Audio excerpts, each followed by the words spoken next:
আল্লাহ রাব্বুল আলামিন চিৎকার করে বলবেন, লিমানিল মুলকুল ইয়াউম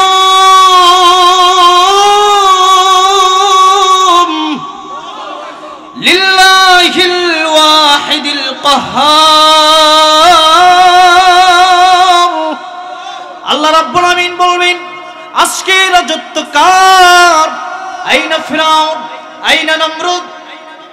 আল্লাহ রাব্বুল আলামিন এক একটা করে জালিমকে ডাক দিবেন, কেউ উঠে দাঁড়াবে না। তার মানে আল্লাহ সেদিন কাহার হয়ে যাবেন, বর্রাগান্বিত হয়ে যাবেন।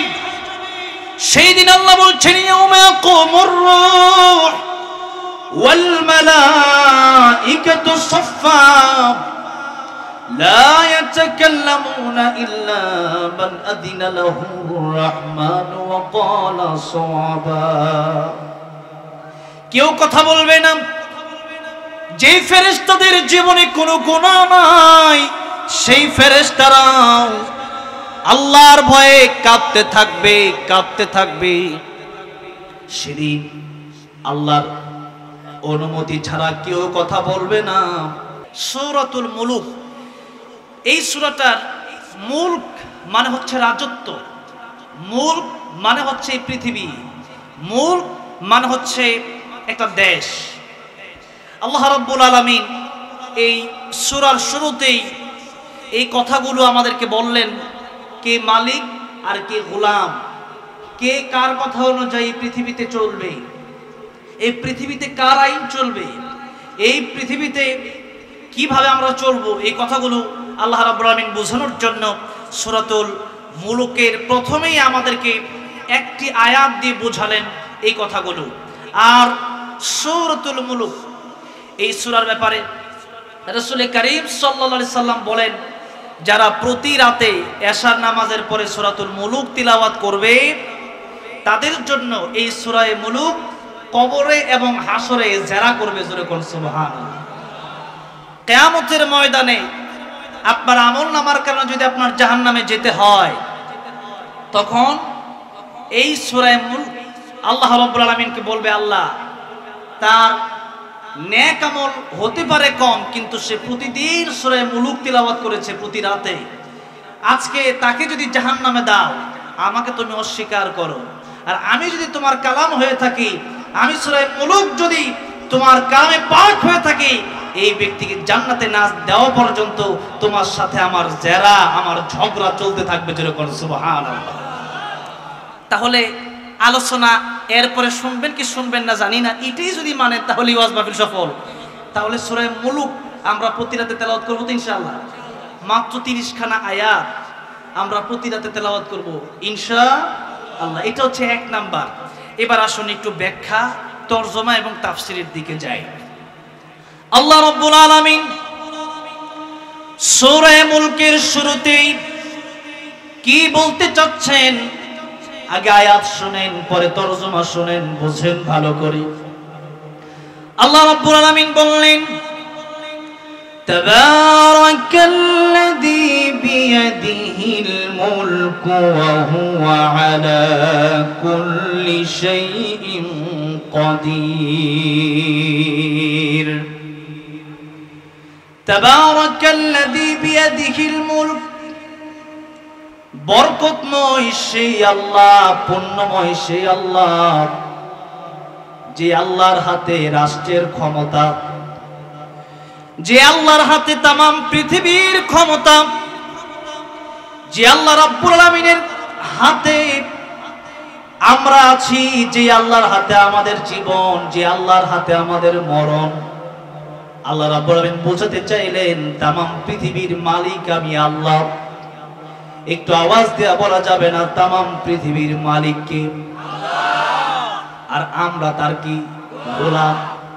এখন মালিক গোলামের কথা শুনবে না গোলাম মালিকের কথা শুনবে? বলেন। গোলাম তার মালিকের কথা শুনবে, গোলাম তার মনিবের কথা শুনবে। ফ্যাক্টরিতে কাজের জন্য কোন কর্মচারী গেলে পরে মালিক বলে দিল, এই 12 ঘন্টা তুমি আমার ফ্যাক্টরিতে ডিউটি করবা, আর 12 ঘন্টা তোমার জন্য ছুটি আছে।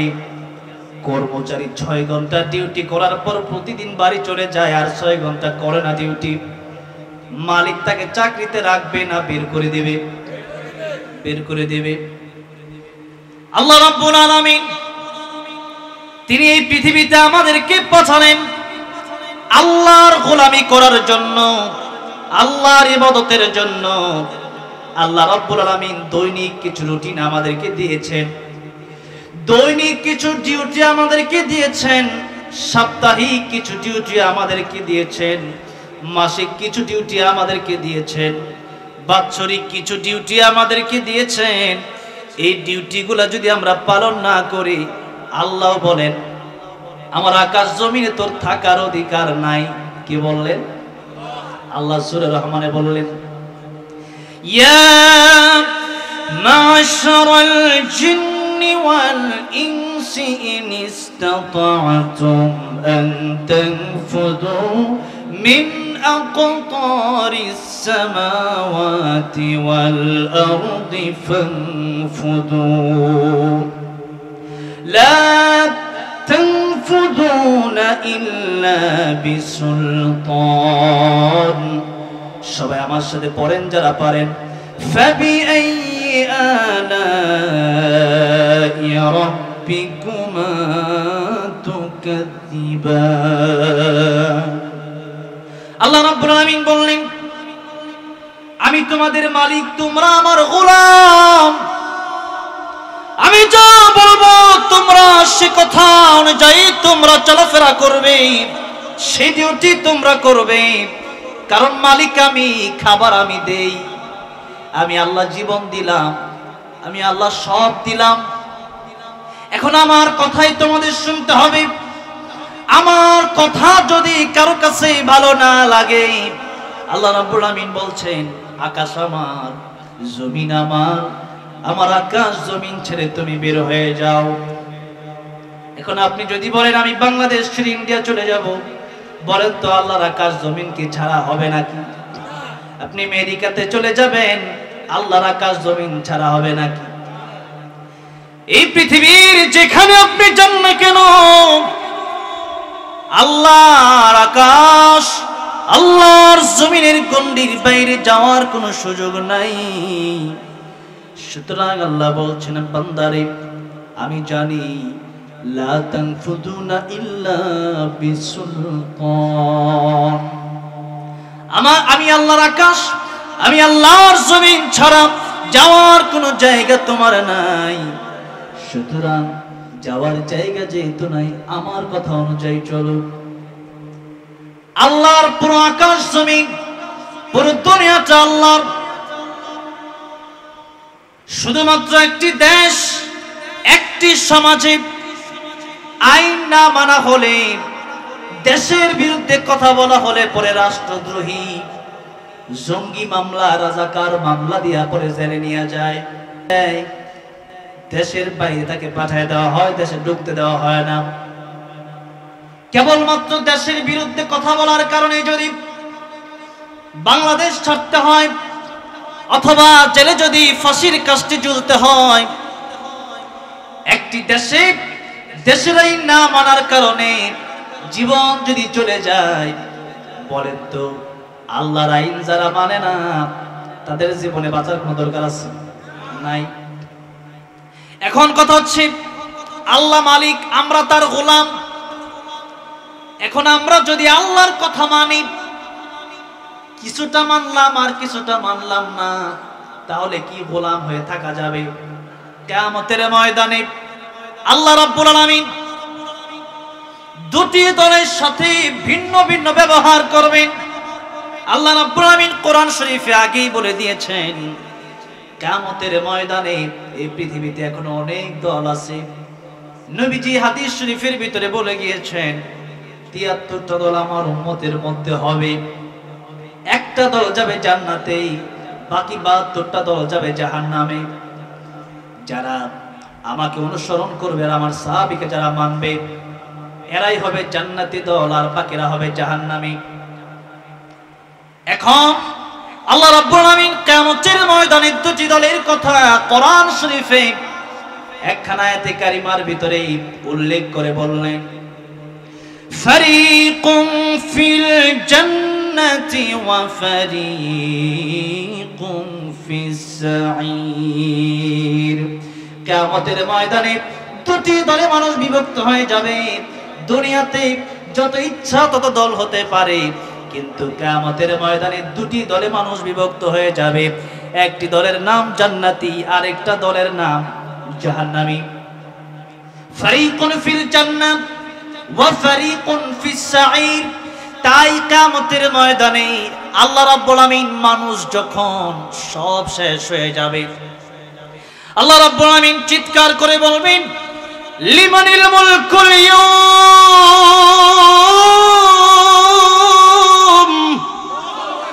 লিল্লাহিল ওয়াহিদিল কাহ্হার। আল্লাহ রাব্বুল আমিন বলবেন, আজকে রাজত্ব কার? আইনা ফিরাউন, আইনা নমরুদ। আল্লাহ রাব্বুল আমিন এক একটা করে জালিমকে ডাক দিবেন, কেউ উঠে দাঁড়াবে না। তার মানে আল্লাহ সেদিন কাহার হয়ে যাবেন, বড় রাগান্বিত হয়ে যাবেন। সেই দিন আল্লাহ বলছেন, ইয়াউমা ইয়াকুমুর রূহ ওয়াল মালাইকাতু সাফফা লা ইয়াতাকাল্লামুনা ইল্লা মান আযিনা লাহুর রাহমানু ওয়া ক্বালা সাওয়াবা। কেউ কথা বলবে না। যে ফেরেশতাদের জীবনে কোনো গুনাহ নাই, সেই ফেরেশতারাও আল্লাহর ভয়ে কাঁপতে থাকবে, কাঁপতে থাকবে। সেদিন আল্লাহর অনুমতি ছাড়া কেউ কথা বলবে না। সেই দিন আল্লাহ রাব্বুল আমিন খুব রাগান্বিত হয়ে যাবেন। আমার নবী, প্যারা নবী, বিশ্ব নবী, রাহমাতুল লিল আলামিন, সাইয়্যিদুল মুরসালিন, খাতামুন নবিয়্যিন মুহাম্মদুর রাসূলুল্লাহ সাল্লাল্লাহু আলাইহি সাল্লাম আল্লাহর এমন প্রশংসা শুরু করে দিবেন, যার প্রশংসা শুনে আল্লাহর রাগ ঠান্ডা হয়ে যাবে। রাহমাতুল লিল আলামিন নবী কুরআনে প্রমাণ, আশিক বিনে কে বুঝিবে আমার দয়ার নবীর শান। ঠিক কি না? নবী আমার মদিনারি বলবো,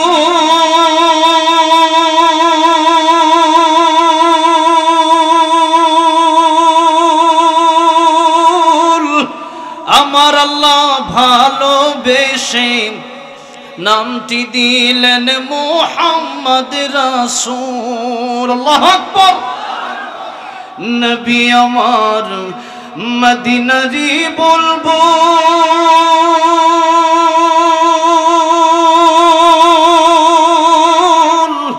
আমার আল্লাহ ভালোবেসে নামটি দিলেন হাবিবে রাসূল। ওই নবীকে ভুল বুঝিলে থাকবে না ঈমান, আশিক বিনে কে বুঝিবে আমার দয়ার নবীর শান, উম্মত বিনে কে বুঝিবে আমার দয়ার নবীর শান। কথা ঠিক না বেঠিক? আল্লাহ রাব্বুল আলামিন কিয়ামতের ময়দানে এই দুনিয়ার জালিম বাদশাদের সাথে বড় কাহার হয়ে যাবে, বড় রাগান্বিত হয়ে যাবে। আর অন্যদিকে আসলেই যারা আল্লাহর গোলাম ছিলেন তাদেরকে আল্লাহ বলবেন, ইয়া আইয়াতুহান নাফসুল মুতমাইন্না ইরজিই ইলা রাব্বিকি রাদিয়াতাম মারদিয়া ফাদখুলি ফি ইবাদি ওয়াদখুলি জান্নাতি। আব্দুল শব্দের অর্থ হচ্ছে গোলাম, বান্দা। আল্লাহর প্রকৃত গোলাম যারা, আল্লাহ রাব্বুল আলামিন তাদেরকে কিয়ামতের ময়দানে ডাকবেন, বলবেন ফাদখুলি ফি ইবাদি ওয়াদখুলি জান্নাতি।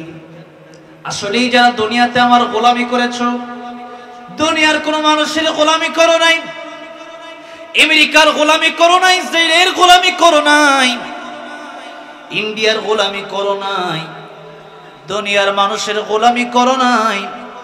যারা আমি আল্লাহর গোলামি করেছো আজকে তারা কেবলমাত্র জান্নাতে প্রবেশ করো। বলেন সুবহানাল্লাহ। তাহলে বলেন মানুষের গোলামি করব না আল্লাহর গোলামি করব? আল্লাহর গোলামি কেন করবেন না? ভাইরা আমার, বাবাজিরা আমার, এই সুন্দর দেহ আছে, সাথে আপনার রূহ আছে, দেহ আছে রূহ আছে। বলেন তো রূহ যদি দেহ থেকে আলাদা হয় এই দেহের কোনো দাম আছে?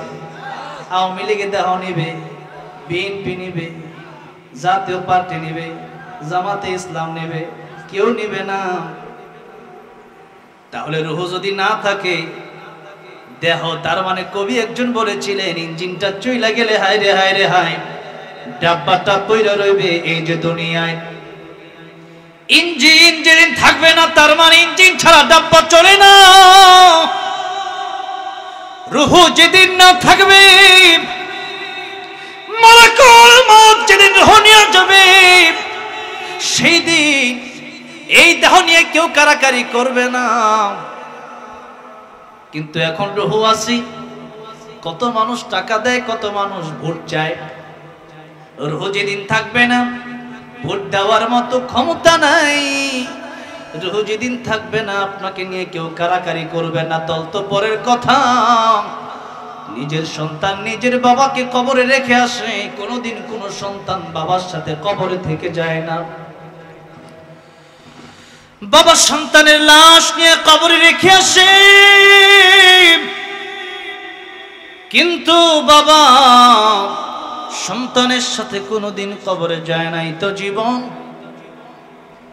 এই জীবন নিয়ে তো বাহাদুরি, 2 মিনিটের গ্যারান্টি না, 1 সেকেন্ডের গ্যারান্টিও নাই। ও মুসলমান, আল্লাহ রাব্বুল আলামিন রূহ যদি না দিতেন, জন্মের পরে কত মানুষ মারা যায়।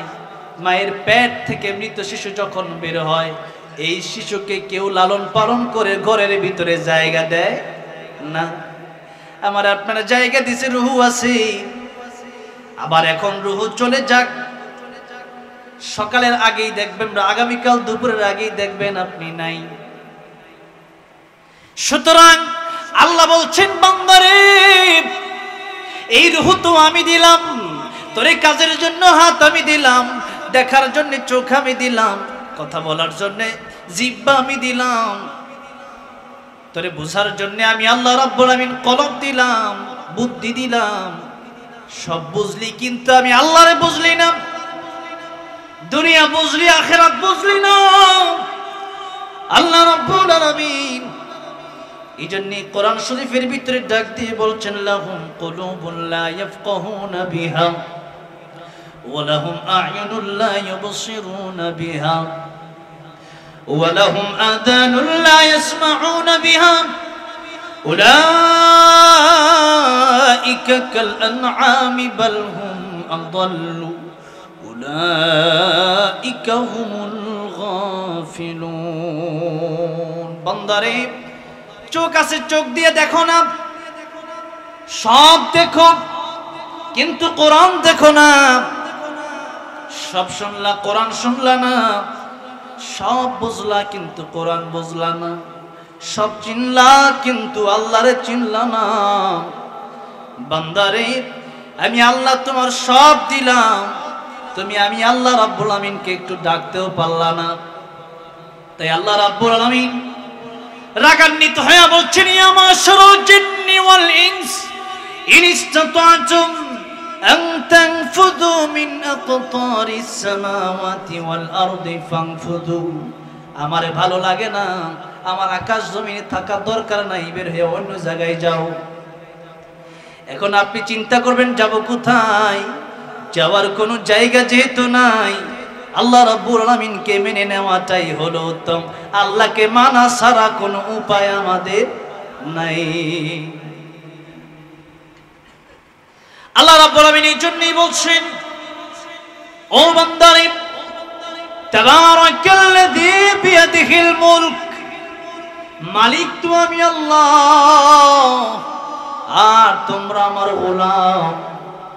গোলামের কাজ হলো গোলামি করা। গোলাম যদি নিজের মালিক মনে করে, এটাই হচ্ছে তার ভুল। বাড়িওয়ালা বাড়ি করেছে, একটা ভাড়াটিয়া বাড়িতে জায়গা দিছে, 2 মাস 3 মাস ভাড়া দেওয়ার পরে আর ভাড়া দেয় না। মালিক জিজ্ঞাসা করলো, কেন ভাড়া দাও না? ভাড়াটিয়া বলল, ভাড়া দিব কেন, এই ফ্ল্যাট তো আমার।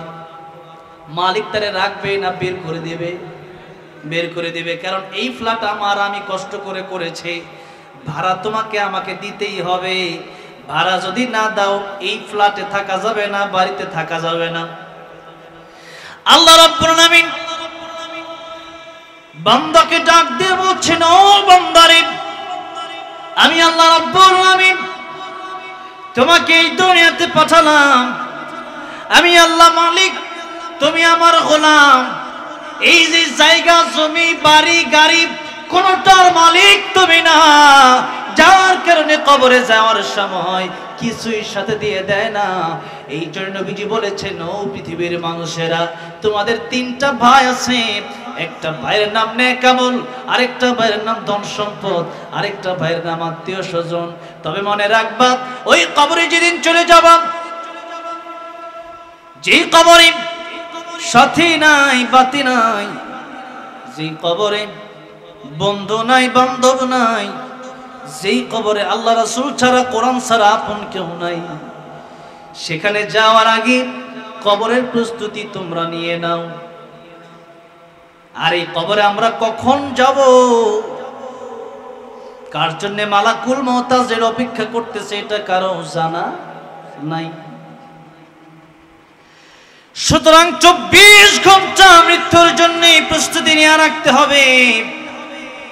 কারণ এই পৃথিবীতে আমরা এসেছি যখন ডান কানে আযান, বাম কানে ইকামত দিয়ে দেওয়া হয়েছে, এখন শুধু নামাজের পালা। আর দেরি হবে না, যে কোনো সময় আমাদের মরণ হয়ে যেতে পারে। সুতরাং আল্লাহর নবী বললেন, 24 ঘন্টা মৃত্যুর প্রস্তুতি নিয়ে রাখো। আমরা অনেকেই মনে করি আগামীকাল ভালো হব, আগামী শুক্রবার ভালো হব, আরো 3 দিন পরে ভালো হব, আগামী রমজান আসলে ভালো হব। কিন্তু এই গ্যারান্টি আমার আপনারা দিল কে? আমার নবী ডাক দিয়ে বললেন, সাহাবীরা রে, আমি নবীর কাছে মালাকুল মউত আসলে আসলে অনুমতি লাগবে। আর সত্যি যখন আমার নবীর কাছে মালাকুল মউত এসেছিল, তখন অনুমতি নিয়েছিল। দরজার বাইরে থেকে আমার নবীকে সালাম দিচ্ছিল, আসসালামু আলাইকা ইয়া রাসূলুল্লাহ। আমার নবী যখন বলেন ফাতিমা, দরজার বাইরে কে যেন সালাম দেয়। দেখো ফাতিমা রাদিয়াল্লাহু আনহা দেখলেন দরজার বাইরে এমন একজন লোক দেখা যায়, যার মাথা আকাশে আর যার পা জমিনে। ফাতিমা রাদিয়াল্লাহু আনহা বললেন, বাবা, এমন লোক মক্কা নগরীতে কোনোদিন আমি দেখি নাই, মদিনাতেও এমন লোক আমি কোনোদিন দেখি নাই। আমার নবী বলেন, ফাতিমা রে, এটা মালাকুল মউত আজরাইল। ও ফাতিমা, সারা দুনিয়ার সব প্রাণীর সব কর্তনকারী আজরাইল চলে এসেছে। ফাতিমা বলেন, বাবা আমি ঢুকতে দেব না। নবী বলেন, ও ফাতিমা, দুনিয়ার মানুষের কাছে গেলে অনুমতি লাগে না, আমি রাহমাতুল লিল আলামিন, আমাকে সম্মান করে বাইরে দাঁড়ায় আছে। মালাকুল মউত অটোমেটিক্যালি এখানে ঢুকতে পারে, কিন্তু এরপরেও বাইরে দাঁড়ায় আছে এই জন্য, কারণ আমি রাহমাতুল লিল আলামিন। সুতরাং মালাকুল মউতকে বলে দাও আমি ঢোকার জন্য পারমিশন দিয়েছি।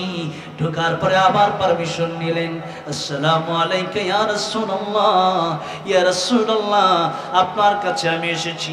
আল্লাহ রাব্বুল আলামিন আমাকে বলেছেন, আপনি যদি থাকতে চান হায়াত বাড়ায় দেওয়া হবে, আর যদি যেতে চান তাহলে আপনাকে নিয়ে যাওয়া হবে। নবীজি বললেন, আইনা জিবরাইল হাত্তা ইয়াতিয়ানি জিবরাইল, জিবরাইল আসার আগ পর্যন্ত তুমি অপেক্ষা করো। ততক্ষণ পর্যন্ত তিনি অপেক্ষা করলেন। অনেক লম্বা ঘটনা, ততক্ষণ আমি যেতে পারবো না। এত লম্বা ঘটনা, কয়েকবার অনুমতি নিয়া এরপরে মালাকুল মউত আমার নবীর জান কবজ করা শুরু করলো। আমার নবী এরপরও সাহাবায়ে কেরাম রাদিয়াল্লাহু আনহুম আজমাইনদেরকে ডেকে বলেন, ও সাহাবীরা রে, আমার কাছে মালাকুল মউত আসলে অনুমতি লাগে, কিন্তু সাহাবীরা আমি নবীজি নামাজের পরে ডান দিকে সালাম ফিরাইয়া বাম দিকে সালাম ফিরাবো এমন গ্যারান্টি আমি নবীও তোমাদেরকে দিতে পারি না। নবী যদি গ্যারান্টি না দিতে পারেন তাহলে বলেন আমাদের গ্যারান্টি দেওয়ার মতো কোনো ক্ষমতা আছে? সুতরাং গোলামি করতে হবে আল্লাহ। আল্লাহ রাব্বুল আলামিন বলছেন, তাবারাকাল্লাযী বিয়াদিহিল মুলক, আমি আল্লাহর হাতে ক্ষমতা, গোলামি করো আমি আল্লাহর। গোলামি কতটুকু করবেন? যতটুকু মনে চাই ততটুকু না। 12 ঘন্টা ডিউটি মালিক দিয়ে দিল, 6 ঘন্টা ডিউটি করলে যেমন বেতন দেওয়া হয় না, আল্লাহ রাব্বুল আমিন যেমন ডিউটি দিয়ে দিলেন, যখন ডিউটি দিলেন তখনই ডিউটি করতে হবে। যেমনি ভাবে ডিউটি দিয়েছেন তেমনি ভাবে ডিউটি করতে হবে। তাই আল্লাহ রাব্বুল আমিন সূরাতুল বাকারায় বললেন, ইয়া আইয়ুহাল্লাযীনা আমানু উদখুলু ফিস-সিলমি কাফা। ও ঈমানদারেরা, মুসলমান যদি হতে চাও অর্ধেক মুসলমান হয়ো না। মুসলমান যদি হতে চাও পরিপূর্ণ মুসলমান হওয়া, পরিপূর্ণ মুসলমান হওয়া দরকার আছে না নাই? পরিপূর্ণ মুসলমান আপনি যদি না হন তাহলে আপনি কেমন মুসলমান? একটু মিলান আমার নবীর যুগের সাহাবীদের সাথে, একটু মিলান। আপনার ঈমান কি আসল সাহাবীদের মতো নাকি মুনাফিকের মতো? আব্দুল্লাহ ইবনে উবাই নাম তো আপনারা শুনছেন, কি ছিল? মুনাফিকদের লিডার। আমার নবীজি যখন দ্বীনের দাওয়াত দিলেন, ইয়া আইয়ুহান নাস কুলু লা ইলাহা ইল্লাল্লাহু তুফলিহুন যখন বললেন, আব্দুল্লাহ ইবনে উবাই নবীর হাতে হাত রেখে কালিমা পড়ে মুসলমান হয়েছে। লম্বা জুব্বাও পরে, লম্বা পাগড়িও পরে, দাড়িও আছে, নবী যেভাবে বলে ওভাবেই থাকে, সব ঠিক আছে। কিন্তু আব্দুল্লাহ ইবনে উবাই সে শুধু মিষ্টি মিষ্টি জায়গায় আছে, কষ্টের জায়গায় সে নাই। এইজন্য একজন কবি বলেছেন, সুন্নাত নয় শুধু দাওয়াতের মেহমান, সুন্নাত নয় শুধু খাওয়া শেষে মধুপান, আরো কিছু সুন্নাত আছে তুমি জানো কি, জানলেও জীবনে কখনো তা মানো কি? ঠিক কিনা? সুন্নাত শুধু নয় বকরি চড়াতে যাওয়া, আর সুন্নাত হলো পাথরের আঘাতে খাওয়া। ঠিক না? মুহাব্বতে তাই খালিদ ওমর আলী আবু বকরের মতো পাশে থাকো কি, আর কিছু সুন্নাত আছে তুমি জানো কি, জানলেও জীবনে কখনো তা মানো কি? তাহলে সুন্নাত যদি মানতে হয় অর্ধেক না পরিপূর্ণ, ইসলাম যদি মানতে হয় অর্ধেক না পরিপূর্ণ? পরিপূর্ণ। কিন্তু আমরা মানি অর্ধেক না পরিপূর্ণ? আমরা এখানে যারা আছি বেশিরভাগ অর্ধেকটা মুসলমান না পরিপূর্ণ মুসলমান? অর্ধেক। একটু মানি আর একটু মানি না, জুমা পড়ি 5 ওয়াক্ত পড়ি না, ঠিক না বেঠিক বলে?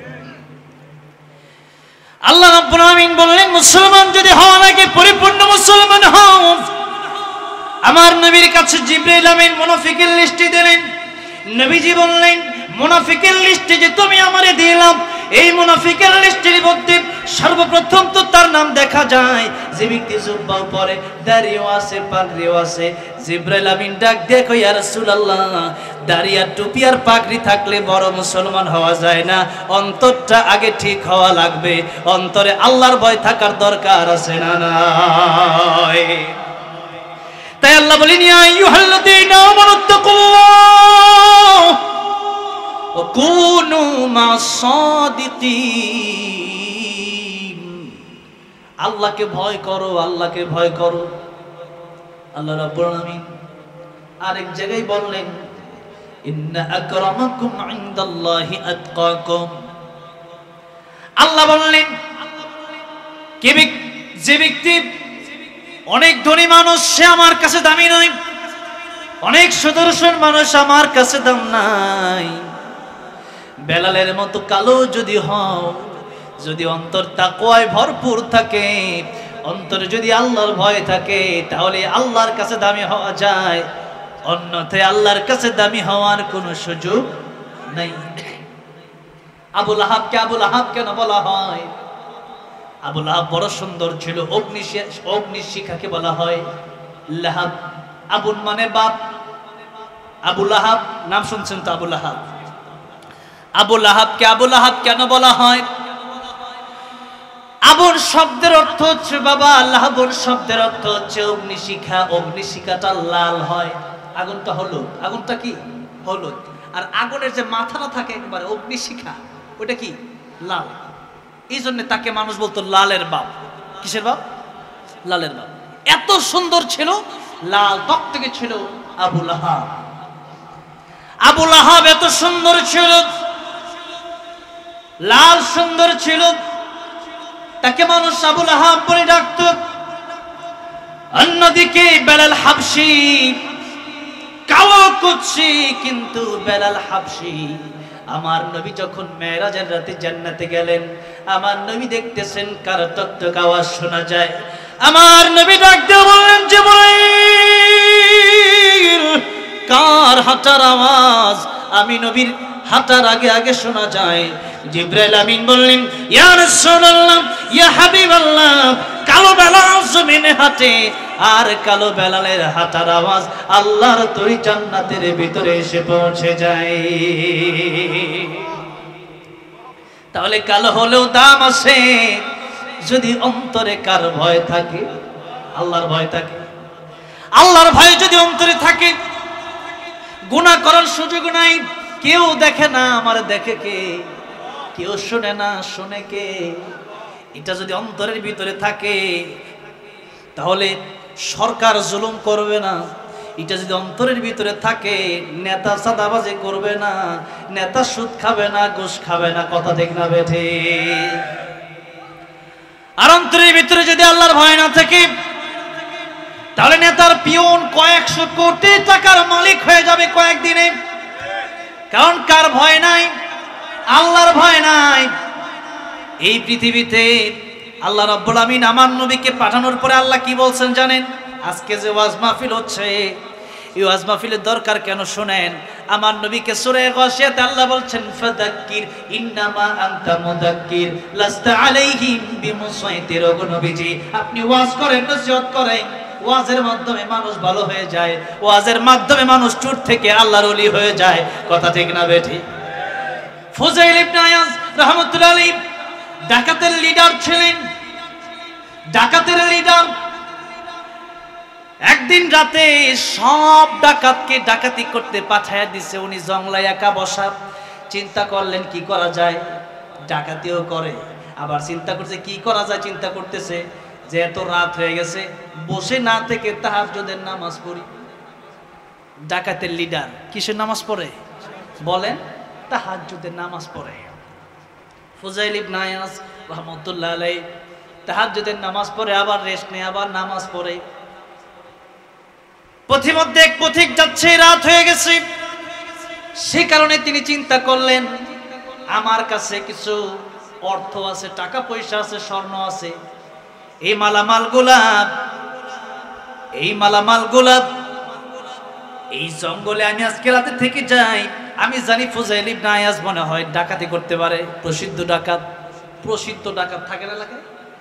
এই নারায়ণগঞ্জে সাইনবোর্ডে আমি এক এলাকায় কয়েক বছর ছিলাম।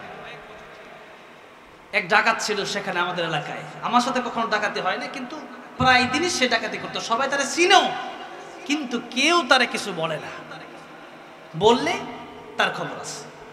এখন এই সমস্যাটা কোথায় একটু দেখবেন, একটু পরে আমি বলতেছি সমস্যাটা কোথায়। আসলে তো পিটাইলে তো মানুষ আর ভালো হয় না, কোরআন ছাড়া মানুষকে ভালো বানানো সম্ভব না। দেখেন ফুজাইল ইবনে আয়াস রাহমাতুল্লাহ আলাইহি নামাজ পড়ে রেস্ট নেই, অন্যদিকে সেই পথিক এই মালামাল নিয়ে যখন যাচ্ছে, সেও জঙ্গলার ভিতরে গিয়া যেই মাত্র দেখছে ডাকাত তো আর সে বুঝে নাই, ভাবছে আল্লাহর ওলি, ভাবছে কি আল্লাহর ওলি, আসলে কিসের ওলি? ডাকাতের ওলি। ওলি মানে বন্ধু, ডাকাতদের বন্ধু। আর সে ভাবছে আল্লাহর বন্ধু, আল্লাহর ওলি, কারণ রাতের বেলা নামাজ পড়তেছে। এখন তার কাছে মালগুলা আমানত রাখার জন্য দিছে, শিয়ালের কাছে মুরগি ভাগে দেওয়া আর কি। তার কাছে মাল দিচ্ছে আমানত রাখার জন্য, বলছে হুজুর আপনার কাছে এই মালগুলা আমানত রাখি। উনি বললেন ঠিক আছে, যাই নামাজের নিচে রাখা দেয়। যেই মাত্র রাখছে, প্রায় সকাল সকাল ভাব, একটু পরে ফজরের আজান দিবে, সব ডাকাতি করে অনেক মালামাল তার কাছে যখন জমা দিচ্ছে, এমন সময় তার আর বুঝার বাকি নাই এটা যে ফুজাইল ইবনে আয়াস, ওই যে আসলে ডাকাতের সন্তান। চিন্তা করলো তার কাছে কি মালামাল চাবো কি চাবো না, চিন্তা করলো মালামালের জন্য তো রাত কাটাইলাম, একটু চাই দেখি। বললো মালামাল গুলোকে দেওয়া যায়। দেখেন ডাকাতের সর্দার আজকে কত ভালো হয়ে গেছে, বলতেছে যে এই যে তোমার মালামাল, এগুলো তুমি নিশ্চিন্তায় নির্ভয়ে তুমি নিয়ে যাও। জোরে বল সুবহানাল্লাহ। ডাকাতের লিডার ডাকাতি কইরা আনে, আর এখন তার কাছে জমা দিচ্ছে, এরপর নিল না। আজকে একটা ভালো কাজ করছে। রাস্তা দিয়ে যখন যাচ্ছে, এমন সময় তার বাড়ির আগে আরেক বাড়ি, উনি কারি সাহেব, উনি কোরআনের তেলাওয়াত করতেছে। ألم يأن للذين آمنوا أن تخشع قلوبهم لذكر الله।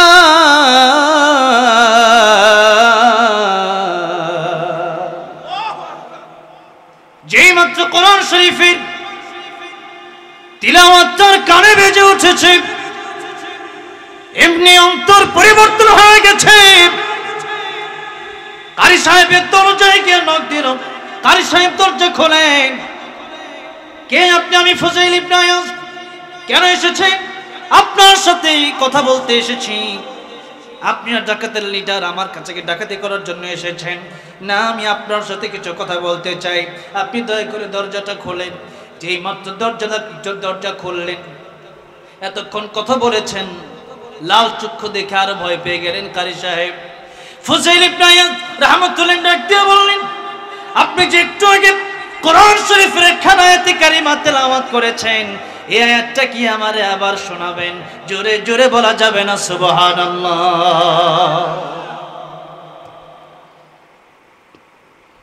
কারি সাহেব চিন্তা করলেন, আমি যেই মাত্র তেলাওয়াত করব, জানি না আমাকে আবার নাকি উনি চাকু দিয়ে বার দেয়। চিন্তা করতেছে, ভয়ে ভয়ে আবার তেলাওয়াত শুরু করলো। আলাম ইয়ানি লিল্লাযীনা আমানু। তো তেলাওয়াত করতেছে, কারি সাহেব তাকায় দেখতেছে ফুজাইল ইবনে আয়াসের ডাকাতের লিডারের চোখ দিয়া দরদর করে পানি ঝরে পড়তেছে। যেই মাত্র দেখলো ফুজাইল ইবনে আয়াসের চোখ দিয়ে পানি পড়ে, কারি সাহেবের আর বুঝার বাকি নাই, ওনার অন্তর পরিবর্তন হয়ে গেছে। আজকে মনে হয় উনি তওবা করে ফেলবে। ফুজাইল ইবনে আয়াস কাঁদতেছে, আওয়াজ দিয়ে বললেন, কারি সাহেব, আপনার তেলাওয়াতের আয়াতের অর্থ হচ্ছে এখনো কি সময় হয় না ডাকাতি করার? এখনো কি সময় হয় না ডাকাতি ছাড়ার? এখনো কি সময় হয় না চুরি ছাড়ার? এখনো কি সময় হয় না জিনা ছাড়ার? এখনো কি সময় হয় নাই গুনাহ ছেড়ে দেওয়ার? আর কতদিন তুমি বাঁচবে? আল্লাহর ভয় কি এখন অন্তরে ঢোকে না? কবরে আযাবের কথা কি তোমার মনে পড়ে না? জাহান্নামের ভয় কি তোমার অন্তরে আসে না?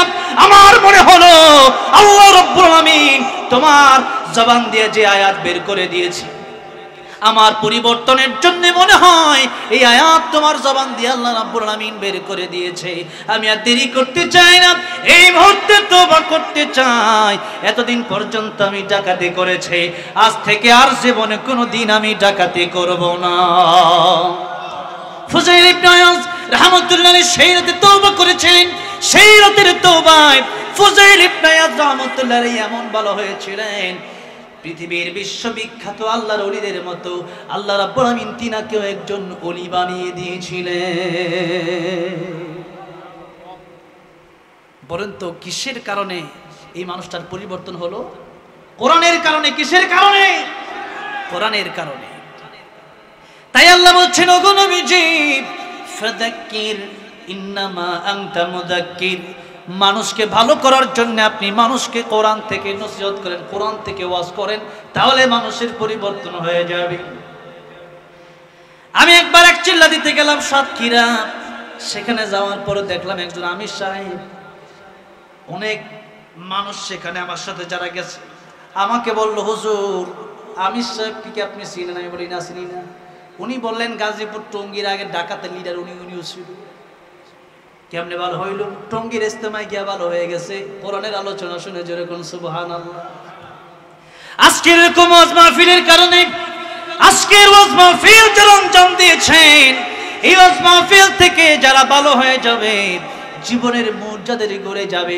আজকের মাহফিলে যারা আসলেন, আজকের মাহফিল যারা আয়োজন করলেন, আজকের মাহফিল কাল কিয়ামতের ময়দানে আমার আপনার আমল নামায় হতে পারে এমনটা যে জান্নাতে যাওয়ার মতো আমল থাকবে না, কিন্তু যে ব্যক্তিটা আজকের ওয়াজ মাহফিল করলেন, যাদের কারণে ওয়াজ মাহফিল হলো, আর যারা আজকের মাহফিল থেকে জীবনের পরিবর্তন যাদের হবে, কাল কিয়ামতের ময়দানে এদের আমল নামাগুলো আল্লাহ রাব্বুল আমিন তাকে দিয়া জান্নাতের মালিক বানাবেন। জোরে কোন সুবহানাল্লাহ।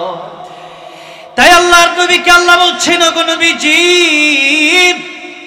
কোরআনের ওয়াজ করেন, কোরআনের নসিহত করেন, কারণ লাস্তা আলাইহিম বিমুসাইতির, আপনি দারোগা না। দারোগার কাজ কি? আল্লাহর নবীকে আল্লাহ বলছেন আপনি শাসক নন। তার মানে আপনি শাসক নন মানে এই মানুষগুলাকে পিটাইয়া মানুষ বানানো যাবে না। আপনার লক্ষ্য করে দেখেন আল্লাহর কোরআনের আয়াতের কত বাস্তবতা, কত মিল রয়েছে। এই বাংলাদেশে কত চোরকে জেলে নিয়ে যাওয়ার পরে যখন একদিন, দুই দিন, 3 দিন, 1 মাস রাখছে, পরবর্তীতে ডাকাত হয়ে বেরিয়ে, সেরকম ঘটনা আছে না নাই? কিন্তু আল্লাহর কোরআন শুনে দাওয়াত তাবলীগের কাজ করে 1 চিল্লা, 2 চিল্লা, 3 চিল্লা, 1 সাল দিয়া মসজিদ, মাদ্রাসা, ইজতেমা, চরমনের ময়দানে, বিভিন্ন বয়ানে আল্লাহর কোরআনের বাণী শুনে সেই সমস্ত ডাকাতরা আবার আল্লাহর ওলিও হয়েছে, এমন ঘটনাও আছে না নাই? তাহলে বলেন তো, এই পৃথিবীর মানুষদেরকে যদি ভালো বানানো লাগে, তাহলে কি মাইর দিলে কাজ হবে না? কোরআনের দাওয়াত দেওয়া লাগবে, কোরআনের দাওয়াত দেওয়া লাগবে। সুতরাং আল্লাহ রাব্বুল আমিন আমাদেরকে বললেন, কোরআন মানো, কোরআন শোনো, পরিপূর্ণ মুসলিম হও। পরিপূর্ণ মুসলমান না হয়ে কবরে যেও না। পরিপূর্ণ মুসলমান আপনি কেমনে হবেন? জীবনে আপনি হাসবেন, এটাও আল্লাহর ইবাদত হওয়া লাগবে। আমার হাসি এটা হবে কার জন্য? আমার কান্না এটা হবে কার জন্য? আমার জীবন কার জন্য? মরণ কার জন্য? ইন্না সালাতি ওয়া নুসুকি ওয়া মাহইয়ায়া ওয়া মামাতি লিল্লাহি রাব্বিল আলামিন।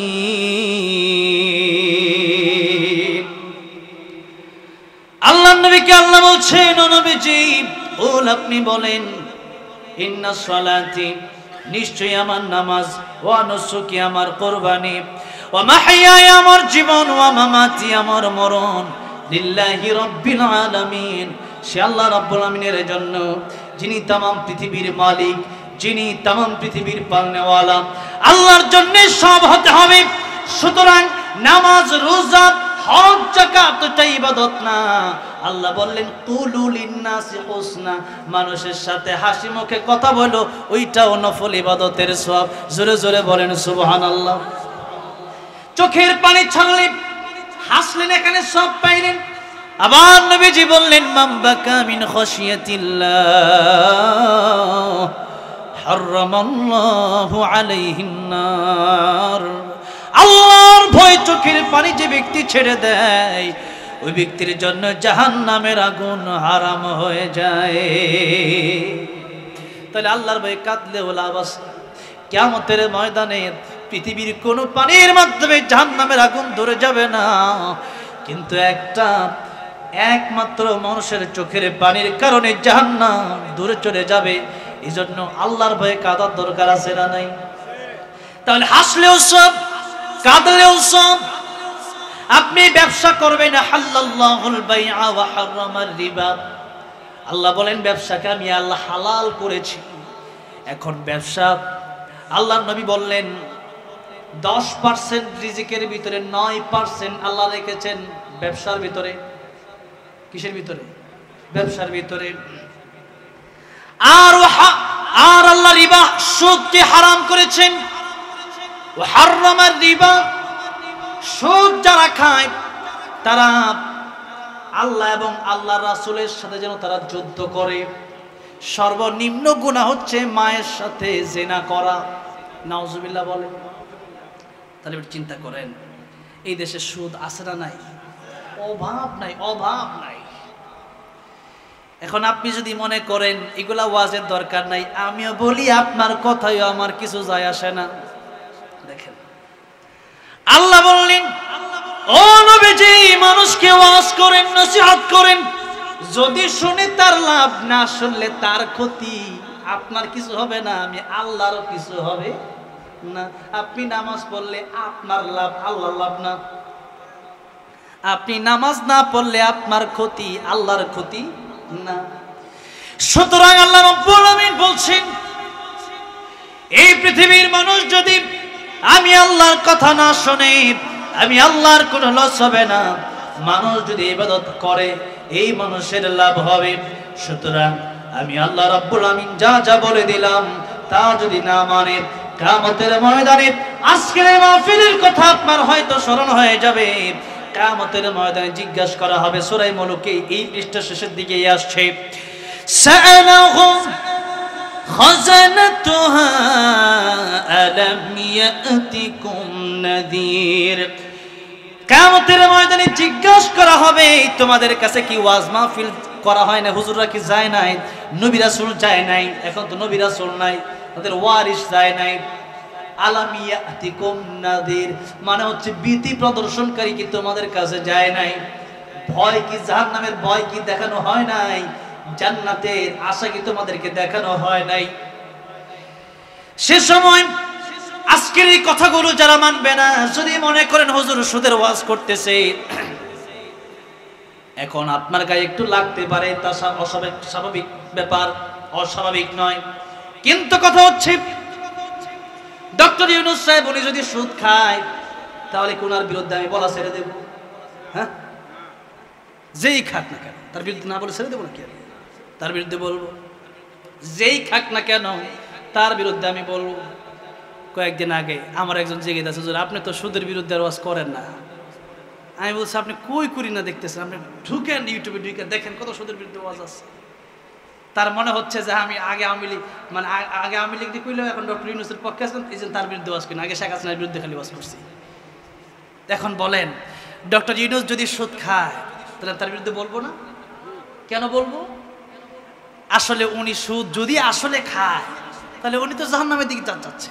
ওনাকে বাঁচানো আলেমদের দায়িত্ব কিনা বলেন? দায়িত্ব।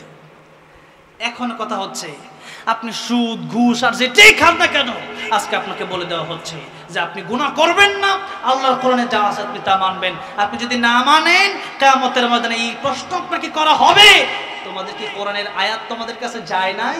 তোমাদের কাছে কি ওয়াজ মাহফিলের ওয়াজ করা হয় নাই?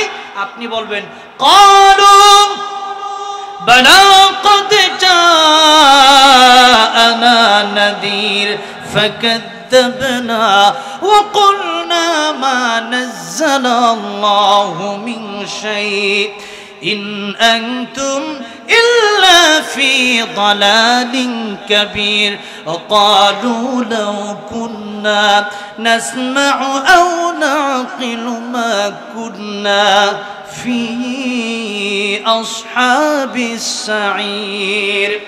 সেদিন ক্বালু তারা বলবে বালা, হ্যাঁ অবশ্যই, ক্বাদ জাআনা নাযীর, অবশ্যই ভীতি প্রদর্শনকারী এসেছিল, ওয়াজ মাহফিল হয়েছিল, সুদের বিরুদ্ধে ওয়াজ হয়েছিল, চুরির বিরুদ্ধে ওয়াজ হয়েছিল, চাঁদাবাজির বিরুদ্ধে ওয়াজ হয়েছিল, ঘুষের বিরুদ্ধে ওয়াজ হয়েছিল। এত জোর পরেও এই ওয়াজ শুনি নাই, ফাকাদ্দাবনা, অস্বীকার করেছি।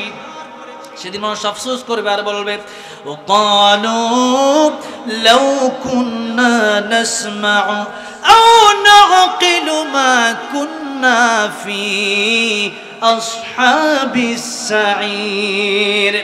সেদিন যে আলোচনা করা হয়েছিল কোরআন থেকে, এটা তো মোল্লার ওয়াজ ছিল না, এটা তো আসলে আল্লাহর ওয়াজ ছিল। সুতরাং তার কথা শুনি নাই, আল্লাহর কথা শুনি নাই, তার কথা শুনি নাই, কোরআনের কথা শুনি নাই, তার কথা শুনি নাই, হাদিসের কথা শুনি নাই, তার কথা শুনি নাই, সুন্নতের কথা বুঝি নাই। সুতরাং কিয়ামতের ময়দানে মানুষ বলবে ওয়াকালু লাউ কুন্না নাসমাউ, সেদিন যদি এটা ভালো করে শুনতাম, সেদিন কেন শুনলাম না? আও নাকিলু, আর যদি ভালোভাবে অনুধাবন করতাম, তাহলে আজকে জাহান্নামে মা কুন্না ফি আসহাবিস সাঈর, জাহান্নামে আসা লাগতো না। সেদিন শুনি নাই, এই জন্যই জাহান্নামে আসা লাগছে। সুতরাং কিয়ামতের ময়দানে পার পাওয়া যাবে না। আজকে ওয়াজ মাহফিল হচ্ছে, কোরআনের কথা বর্ণনা করা হচ্ছে, এটা আপনি শুনে নেন, কারণ এটা অবশ্যই আল্লাহর কালাম, পৃথিবীর কোনো মানুষের বানানো কথা নয়। সুতরাং আল্লাহ রাব্বুল আলামিন এই গাইডলাইন কোরআন শরীফে দিয়েছেন। আল্লাহ রাব্বুল আলামিন বললেন, তোমরা যদি মুসলমান হও, পরিপূর্ণ মুসলিম হও, এখন মুসলিম হতে হলে যদি নামাজ পড়া লাগে অবশ্যই পড়ব, মুসলিম হতে হলে যদি রোজা রাখা লাগে অবশ্যই রাখবো, হজ করা লাগলে করব, যাকাত দেওয়া লাগলে দেব, সদকা করা লাগলে করব, দান করা লাগলে করব, উত্তম আচরণ করা লাগলে করব। কিন্তু এখন যদি আমি আপনাদেরকে বলি ফিলিস্তিনে জিহাদের জন্য যাওয়া লাগবে, অনেকের মুখ বেজার হয়ে যায়, কারণ হচ্ছে জিহাদে যাওয়ার জন্য সবাই রাজি না। কিন্তু আল্লাহ রাব্বুল আলামিন কোরআন শরীফে নামাজের কথা যতবার বলেছেন, রোজার কথা যতবার বলেছেন, হজের কথা যতবার বলেছেন, যাকাতের কথা যতবার বলেছেন, তার চেয়ে বেশি বলেছেন জিহাদের কথা। কিসের কথা? জিহাদের কথা। গত 16 বছর জিহাদের কথা বলাই যায় নাই, বলা গেছে? জিহাদের কথা মানেই মুফতি আমির হামজা সাহেবকে ককটেলের মামলা দিছে। কিসের মামলা? ককটেলের মামলা। আইয়ুবী সাহেবরা দিছে বোমার মামলা। এত সহজ সরল মানুষ তারা। খালেদ সাহেব আইয়ুবী সাহেব, ওনার সাথে মাঝে মাঝে যখন বসি, কি নম্র, কি ভদ্র, কি ভালো মানুষ, ওনার ব্যাপারে মামলা দিছে বোমার মামলা। চিন্তা করছেন? এই যে মামলাগুলা দিছে, এই যে এখন ইন্ডিয়া আছে, বিচার দুনিয়াতে হোক বা না হোক, আখিরাতের বিচার আছে না? আখিরাতের বিচার আছে না নাই? এই জন্য দুনিয়াতে জুলুম করলে পরে এই জুলুমের শাস্তি যতক্ষণ পর্যন্ত বান্দা মাফ না করে, আল্লাহ ততক্ষণ পর্যন্ত মাফ করে না। ভাইয়ের আমার, বাবাজির আমার, জিহাদ, হ্যাঁ ওয়াসাসা দেব ইনশাআল্লাহ, জিহাদ ইনশাআল্লাহ। দেখি আর অল্প সময়, আমি আর আপনাদের কাছ থেকে 10টা মিনিট সময় চেয়ে নিতে চাই। রাজি আছেন ইনশাআল্লাহ? লিল্লাহি তাকবীর। এই আসতে দিলেন, লিল্লাহি তাকবীর। আল কোরআনের আলো, আলেম ওলামা যেখানে, দ্বীন ইসলাম যেখানে, লিল্লাহি তাকবীর। ভাইয়ের আমার, বাবাজিরা আমার, আমার কথা ভালো করে বুঝেন। আল্লাহ জিহাদ ফরজ করেছেন নাকি এটা সুন্নাত? ফরজ। যখন ডাক আসবে, আমি আপনারে বলি নাই যে লন এখনই দৌড় দিই, এটা তো আপনারে বলি নাই, কিন্তু আমার নবী যে বলেছেন জিহাদের তামান্না যার অন্তরে থাকবে না, জিহাদের তামান্না যার অন্তরে থাকবে না, সে ব্যক্তি মুনাফিক হয়ে মারা যাবে। আর আল্লাহ রাব্বুল আমিন বললেন, ইন্নাল মুনাফিকিনা ফিদ দারকিল আসফালি মিনান নার ওয়া লান তাজিদা লাহুম নাসীরা। কিয়ামতের ময়দানে মুনাফিকদের অবস্থান জাহান্নামে কাফেরের চাইতেও ভয়াবহ হবে, আবু জাহেল আবু লাহাবের চাইতেও ভয়াবহ হবে। কিয়ামতের ময়দানে মুনাফিকদের এমন অবস্থা হবে এই জন্য, কারণ পৃথিবীতে মুনাফিকদের কারণে ইসলামের সবচেয়ে বেশি ক্ষতি হয়েছে। মুনাফিক যদি হয়ে যান তাহলে এটা আমার জন্য আপনার জন্য কিয়ামতের ময়দানে লাঞ্ছনার সবচেয়ে কঠিন কারণ হবে। এই জন্য নবীজি বললেন জিহাদের তামান্না অন্তরে রাখতে হবে। জিহাদের তামান্না অন্তরে রাখার দরকার আছে না নাই? এই যে ইরান এবং ইসরায়েল যে যুদ্ধ চলছে, আপনারা মনে করবেন না যে এটা ইরান এবং ইসরায়েল যুদ্ধ, এখানে মনে হয় আমেরিকা থেকে ট্রাম্প বলবে আর যুদ্ধ শেষ হয়ে যাবে। বিষয়টা এমন নয়। ধারণা করা হচ্ছে ইরানের পরেই পাকিস্তানের সাথে যুদ্ধ হবে ইসরায়েলের।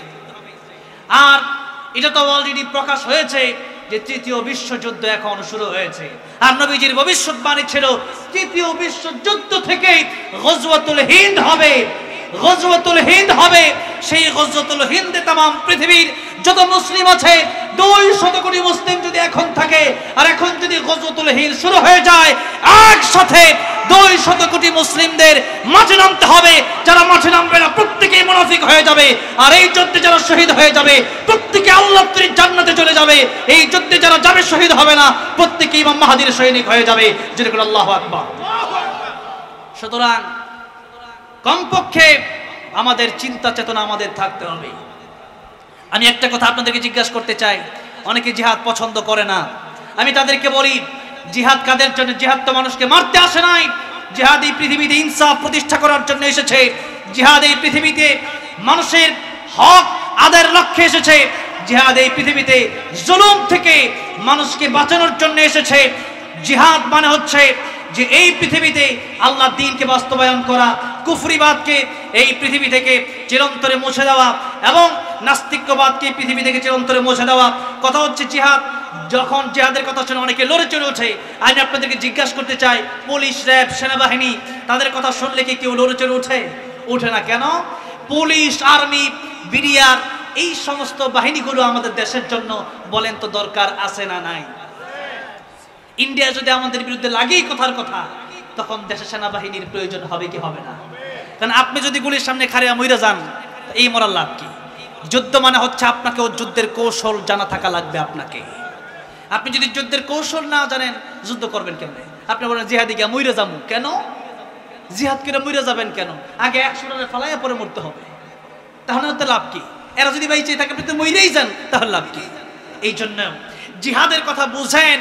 আল্লাহ রাব্বুল আলামিন জিহাদ ফরজ করেছেন এই জন্য যে একটা দেশ, এই দেশটাকে রক্ষার জন্য সেনাবাহিনী প্রয়োজন আছে না নাই?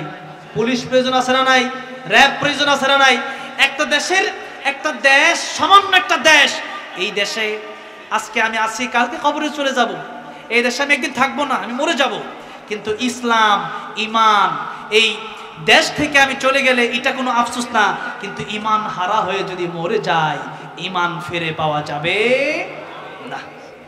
সেজন্য দেশ রক্ষার জন্য যদি সেনাবাহিনী, বিডিআর, র্যাব, পুলিশের প্রয়োজন হয়, তাহলে ঈমান রক্ষার জন্য আল্লাহর দ্বীনের মুজাহিদের প্রয়োজন আছে না নাই?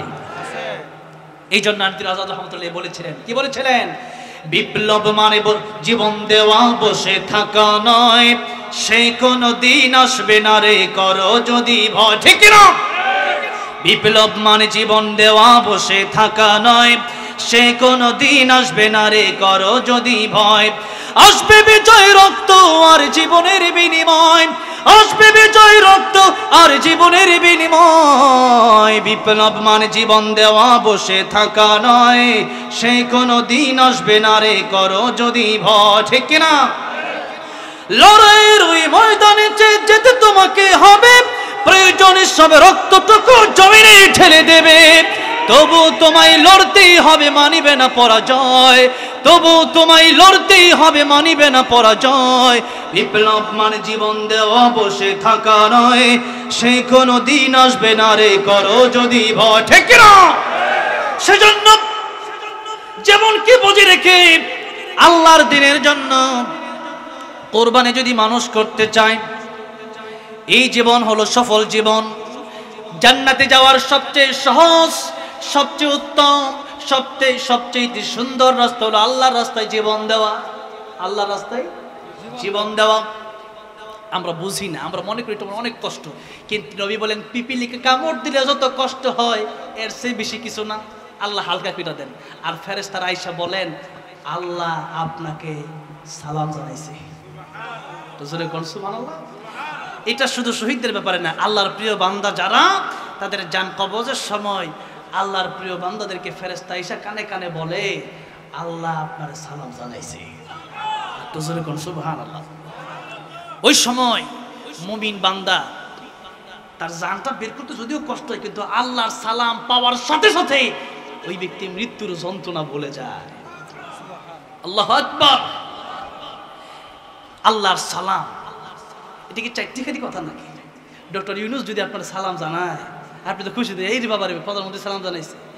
আল্লাহ যখন সালাম জানায় মানুষের মনের অবস্থাটা কি হয়?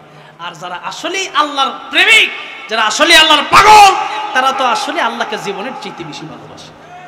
আল্লাহ বলতেছেন ওয়াল্লাযীনা আমানু আশাদ্দু হুব্বান লিল্লাহ।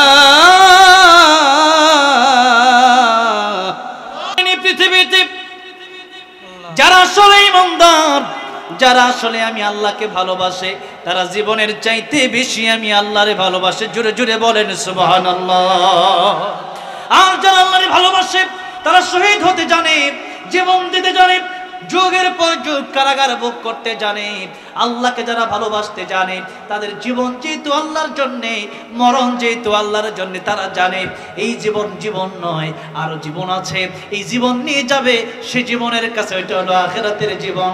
আর এই দুনিয়া 50 বছর 60 বছর 70 বছর কোনো জিন্দেগি নয়, এই জীবনের শেষ আছে, আবার আখিরাতের জীবনের শুরু আছে, সেই জীবনের কোনো শেষ নাই। এই জন্য মুমিন বান্দা চিন্তা করে এই পৃথিবী থেকে যদি আল্লাহকে খুশি করে যেতে পারি, আল্লাহ বলছেন ফামান যুহজিহা আনিন নার ওয়া উদখিলাল জান্নাতা ফাকাদ ফাজ।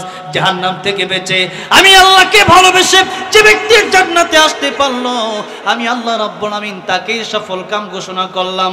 এই পৃথিবীর বাড়ি গাড়ি নারী এগুলো সফলতা নয়, এই পৃথিবীতে আমি আল্লাহকে পাওয়াটাই হচ্ছে সবচাইতে বড় সফলতা। আর আল্লাহকে পেয়ে গেলে, আল্লাহকে পেয়ে গেলে এই দুনিয়াতেও কোনো টেনশন নাই, পরকালেও কোনো টেনশন নাই। আল্লাহ রাব্বুল আমিন বলেন এমন জান্নাত দেব যা দরকার তাই দেব। সুরকন সুবহানাল্লাহ। হোর দেব, গিলমান দেব, নাজ নিয়ামত দেব, খাওয়া দাওয়ার কোনো অভাব থাকবে না। এই পৃথিবীতে যত নিয়ামত আছে তার চেয়ে কোটি কোটি গুণ বেশি নিয়ামত জান্নাতে দেওয়া হবে। সেই জান্নাতে আমি আল্লাহর দিদারও তোমাদের নসিব হয়ে যাবে। আল্লাহু আকবার। ফামান কানা ইয়ারজু লিকাআ রাব্বিহি ফালইআমাল আমালান সালিহা ওয়ালা ইউশরিক বিইবাদাতি রাব্বিহি আহাদা। আল্লাহ বললেন যারা নেক আমল করবে, শিরিক মুক্ত নেক আমল, তাদের সাথে কিয়ামতের ময়দানে জান্নাতের ভিতরে যখন তারা যাবে, আমি আল্লাহর সাথে জান্নাতের ভিতরে তাদের দিদার হয়ে যাবে। এই জন্য আব্দুল কাদের জিলানী রাহমাতুল্লাহ তিনি বলতেন জান্নাত ও দোজখ সে ইয়া রব্বি ক্যা করো, জান্নাত ও দোজখ সে ইয়া রব্বি ক্যা করো, आरज़ू है मैं तुझसे देखा करूं। আল্লাহ রাব্বুল আলামিন জান্নাত দিয়ে কি করব, জাহান্নাম দিয়ে কি করব, দিয়ে দাও জাহান্নামে। কিন্তু জাহান্নামের ওই কর্নারে দিয়ে দিলেও, জাহান্নামের মাঝখানে দিয়ে দিলেও আমি যদি তোমার আল্লাহরে দেখতে পারি, আমি জাহান্নামে গেলেও আমি তোমারে দেখার কারণে আমার অন্তর ঠান্ডা হয়ে যাবে। তাহলে জান্নাতের চেয়ে মানে জান্নাত পাওয়ার আশাটা যত ছিল তার চেয়ে বেশি আশা ছিল কারে পাওয়া, আল্লাহর পাওয়া। ইব্রাহিম আলাইহিস সালাম যখন তাকে আগুনের ভিতরে ফেলে দেওয়া হবে, জিবরাইল এসেছিল, মিকাইল বলেছিল ও পয়গম্বর আপনি বলেন আমরা আপনার আগুন থেকে হেফাজত করি।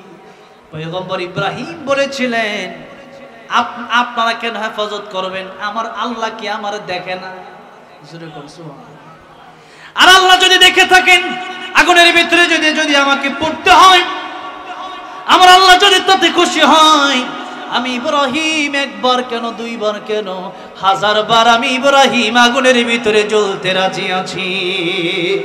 যে নামে ইব্রাহিমের আগুন হলো পানি, আর ডাকার মতো ডাকলে আজও সাড়া দেবেন তিনি, রে মন সাড়া দেবেন তিনি। ও মধুর নামটি মিটায় হতাশার জ্বালা, গলেতে পরো ও নামের মালা, ও নামের তুলনা হবে না, হবে না, তুলনা নাই নাই নাই, তুলনা নাই নাই নাই। এসো না আল্লাহর নামে গান গাই, এসো না মন প্রাণ জোড়াই, এসো না মন প্রাণ জোড়াই। আল্লাহু আকবার বলেন, আল্লাহু আকবার, আল্লাহু আকবার বলেন, আল্লাহু আকবার। জবান ছেড়ে আল্লাহু আকবার জোড়ে, আল্লাহু আকবার, আল্লাহু আকবার জোড়ে। তাহলে জবান ছেড়ে দিয়ে বলেন, এই দুনিয়াতে যদি আইন মানতে হয়, এই দুনিয়াতে যদি চলতে হয়, তাহলে আমরা আইন মানব কার? তাবারাকাল্লাযী বিয়াদিহিল মুলক। আমাদের মালিক কে? বাংলাদেশের মালিক কে? তামাম পৃথিবীর মালিক কে? আর আমরা তার গোলাম, আমরা তার গোলাম। গোলামের কাজ গোলামি করা, গোলামের কাজ ডিউটি করা। গোলাম যদি ঠিকভাবে ডিউটি করে, পরিপূর্ণ ইসলামে ঢুকে, পরিপূর্ণ মুসলিম হয়ে যায়, এক আল্লাহর জন্য পাগল হয়ে যায়, এটাই হচ্ছে গোলামি, এটাই হচ্ছে আল্লাহর জন্য পাগল হওয়া, এটাই হচ্ছে আল্লাহর প্রেমে পড়া। আল্লাহ রাব্বুল আলামিন তাহলে কিয়ামতের ময়দানে এমন জান্নাত তাদেরকে দিবেন, নবীজি বলেছেন সর্বশেষ যে ব্যক্তি জান্নাতে যাবে, আগুনে পুড়তে পুড়তে পুড়তে পুড়তে আঙ্গার হয়ে যাবে, ওই ব্যক্তিকে আমার আল্লাহ রাব্বুল আলামিন যখন জান্নাতের মেহমান বানিয়ে দিবেন, আমার নবী বলেন 10 দুনিয়া না, এই দুনিয়ার চাইতে আরো 10 গুণ বড় একটা জান্নাত আল্লাহ তারে দিয়ে দিবে। তারে যদি আল্লাহ, তার মানে এই পৃথিবীতে ঈমান তার ছিল, সবচেয়ে কমজোর ঈমান তার ছিল, তারে যদি আল্লাহ দুনিয়ার চাইতে আরো 10 গুণ বড় জান্নাত দেয়, যার ঈমান বেশি থাকবে তারে আল্লাহ কয় দুনিয়া পরিমাণ দিবে। এখন আপনি পাগল হইছেন কি লিগা? আপনি পাগল হইছেন নারায়ণগঞ্জে 2500 এই কান্দাপাড়া একটু জমি লেগে মারামারিতে শেষ করতে জীবন শেষ। আপনি পাগল হইছেন 2 লাখ 5 লাখ টাকা সুদের জন্য, আপনি পাগল হইছেন 2 লাখ টাকা ঘুষের জন্য, কিন্তু আপনার কি একটু মনে চায় না সেই 10 দুনিয়ার চেয়ে বড় একটা জান্নাত আল্লাহ আমারে দিবেন? ওই জান্নাতের দরকারিটা কি আপনার মনে হয় না? আমার ভাইরা, আমার বাবাজিরা, তাহলে বলেন এই 2500 যে সম্পত্তি আছে দাম কত হবে জানা আছে? হাজার হাজার কোটি, ঠিক না বেঠিক বলে? লক্ষ লক্ষ কোটি হবে, অনেক বড় ধারণা। এই যে 2500 একটু জমি, বাংলাদেশের দাম কত, ইন্ডিয়ার দাম কত, তামাম পৃথিবীর দাম কত চিন্তা করেন। 5 কাঠা জায়গা কিনবার লাগিয়া মানুষ, 5 কাঠা জায়গা কেনার জন্য মানুষ সারা জীবনে চাকরিতে সঞ্চয় করে 2 কাঠা 3 কাঠা জায়গা কিনে একটু বাড়ি করে, জোরে ঠিক না বেঠিক?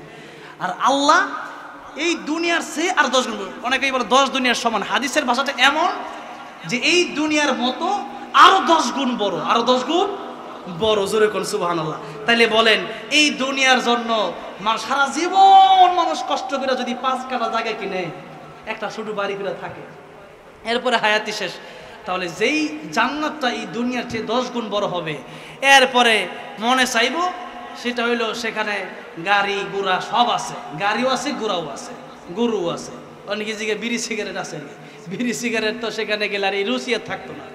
এখন সেই জায়গায় যাওয়ার পরে সব আছে, নিয়ামত আছে, সেখানে আর অ্যাক্সিডেন্ট নাই, গাড়ি আছে কিন্তু অ্যাক্সিডেন্ট নাই। নবীজি বলেন সেই জান্নাতের ভিতরে এক একটা আপেল, এক একটা বড়ই হবে মটকা, দুনিয়ার পাল্লা পাটকিরে ওজন দিলে 12 মণ ওজনের হবে, যেরকম সুবহানাল্লাহ। একটা বড়ইয়ের ওজন 12 মণ। এখন আপনি চিন্তা করেন তাহলে তো বড়ের তলে পরে মরেই যাবো নাকি? বড়ের তলে পরে মরে আপনিও তো হবেন 6 তলা 12 তলা বিল্ডিং এর সমান, যেরকম সুবহানাল্লাহ। আদম আলাইহিস সালাম তো লম্বা, আর এইভাবে এই যে দিছি এরকম 7 গজ মোটা, যেরকম সুবহানাল্লাহ। এত মোটা এত লম্বা হইলে পরে তো বড়ি খাওয়া কোনো ব্যাপারই না, যেরকম সুবহানাল্লাহ। এরপরে আপেল পাড়তে যাবেন, আপেল যখন পাড়তে গেছেন আপেল খুলবেন, খুলে দেখবেন সেখানে আল্লাহ রাব্বুল আমিন একটা বউ আপেলের সাথে ফ্রি দিয়ে দিছে। কি সুন্দর জান্নাত! আর আমাদের আমরা দুনিয়াতে যে মেয়েদের জন্য পাগল হইছি, এটা কি সেই মেয়ের মতো হবে? একবার থুতু ফেললে দুনিয়ার সব পানি মিঠা হয়ে যাবে, মিষ্টি, চিনির চাইতে মিষ্টি, যেরকম দুনিয়ার সব পানি মিষ্টি হয়ে যাবে। তাহলে বলেন তো সেই জান্নাতের জন্য, সেই জান্নাত পাওয়ার জন্য একটু কষ্টের দরকার আছে না নাই? আছে। অনেকেই আমরা মুসলমান, কিন্তু না আমি মুসলমান তো সেই জন্য চিন্তা করি মরে গেলে পরে তো গেছি, মরার পরেরটা পরে, কিন্তু না, মরার পরেরটা পরে না, মরলেন মানে এবার আসল খেলা শুরু, আসল হিসাব শুরু। পরীক্ষার হলে কেউ কিছু বলে না, হুজুর কিছু বলে না, স্যার কিছু বলে না, কিন্তু রেজাল্টের সময় দেখা যায় কে কি রেজাল্ট করছে, জোরে বল ঠিক না বেঠে। এটা হচ্ছে দ্বিতীয় আয়াতের তাফসীর ছিল আল্লাযী খালাকাল মাউতা ওয়াল হায়াতা লিয়াবলুয়াকুম আইয়ুকুম আহসানু আমালা। আল্লাহ বলেন মউত আর হায়াত সৃষ্টি করেছে এই জন্য যাতে করে আমি আল্লাহ তোমাদেরকে পরীক্ষা করতে পারি। এই দুনিয়াতে পাঠিয়েছি পরীক্ষার জন্য, তোমরা পরীক্ষার মধ্যে আহসানু আমালা, আল্লাহ বলেন আকতারু আমালা, বেশি আমল করতে বলেন নাই। একটা সেজদা দিবেন, সেই সেজদায় আপনি গিয়ে মনে করবেন আমি আল্লাহর কুদরতি কদমে সেজদা দিয়েছি, জর্জর করে চোখের পানি ছেড়ে দেন, এই সেজদার দাম আছে। মুরগির মতো সেজদা দিলে এই সেজদার কোনো দাম, এক সেজদা উঠতেছে, নামাজ যে পড়তেছে আল্লাহ যে আপনারা দেখতেছে ওই রকম নামাজ তো আপনার হচ্ছে না। আপনি নামাজ ইন্নাস সালাতা তানহা আনিল ফাহশাই ওয়াল মুনকার হবে কেমনে? আপনাকে এই নামাজ বিরত রাখবে কেমনে খারাপ কাজ থেকে?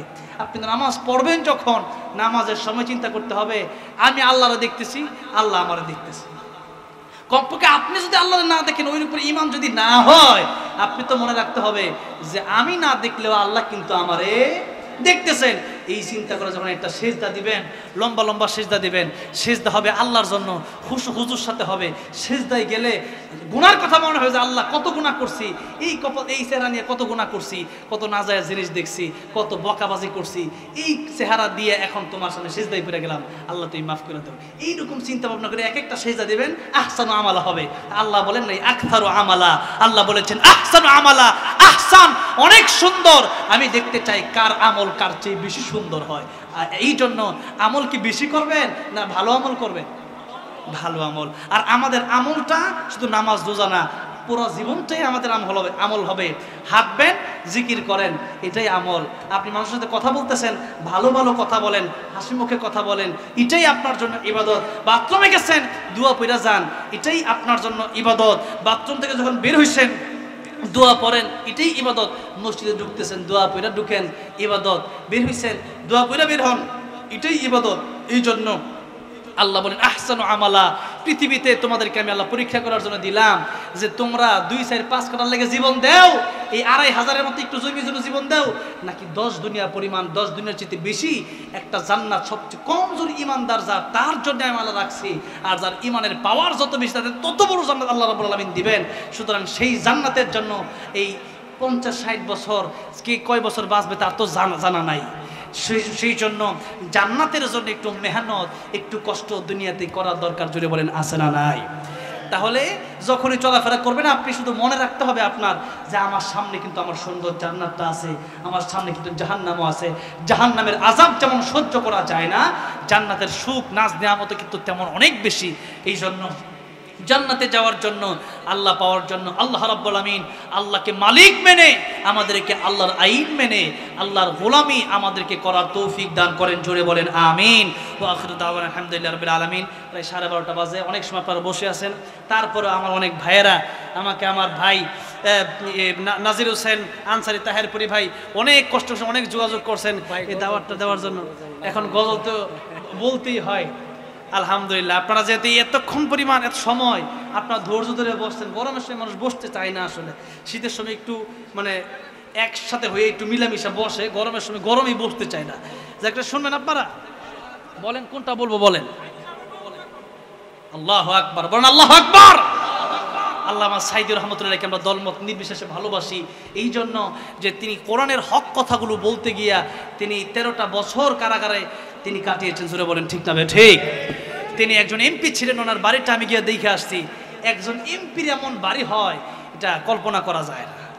আজকের এমপিরা কত শত শত হাজার হাজার কোটি টাকা জনগণের মারে, আর এমন একজন এমপি ছিলেন, এরপরেও তিনি আর একটা ভালো একটা বাড়ি করে যেতে পারেন নাই। এমন একজন মানুষ ছিলেন যার কথা শুনে বাংলাদেশে অসংখ্য অগণিত মানুষ দাঁড়িয়ে রেখেছে, টুপি পড়ছে, নামাজি হয়েছে, কোরআনওয়ালা হয়েছে, যেরকম ঠিক নেবে ঠিক। এই জন্য এই মানুষকে আমরা হৃদয়ের গভীর থেকে ভালোবাসি।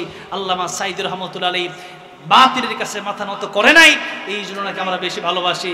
জেলের ভিতরেই ওনাকে ইঞ্জেকশনের মাধ্যমে শহীদ করেছে। আমি একবার এয়ারপোর্টে গিয়েছি, এই বিষয়টা আমি তখনই আমি ফাইনালি নিয়েছি যখন এয়ারপোর্টের একজন কর্মকর্তা বললো সাইদি সাহেবকে ইঞ্জেকশন দেওয়ার কয়েকদিন পরেই এই লোকটা চলে গেছে দেশের বাইরে। সেজন্য আমি আল্লামা সাইদি রহমতুল্লাহকে নিয়ে ইসলামের সঙ্গীতটা আমি লিখেছিলাম। যেহেতু আপনারা প্রথমেই আমার এখানে ওয়াজ মাহফিল শুরু করার আগেই আমার দাদা আমাকে বলেছিলেন এই সঙ্গীতটা গাওয়ার জন্য, আপনাকে শুনবেন। আল্লামা সাইদি তুমি মরণী, শহীদ হয়েছ তুমি এটাই জানি। আল্লামা সাইদি তুমি মরণী, শহীদ হয়েছ তুমি এটাই জানি। কারাগারে কাটালে 13টি বছর, বাতিল কেঁপেছে তোমায় দেখে থর থর। তুমি যে ছিলে মোদের নয়ন মনি, শহীদ হয়েছ তুমি এটাই জানি। আল্লামা সাইদি তুমি মরণী, শহীদ হয়েছ তুমি এটাই জানি।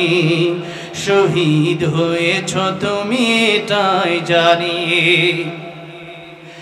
দেখা তো হবে না আর জীবনে, দেখা হবে জান্নাত ফুল বাগানে।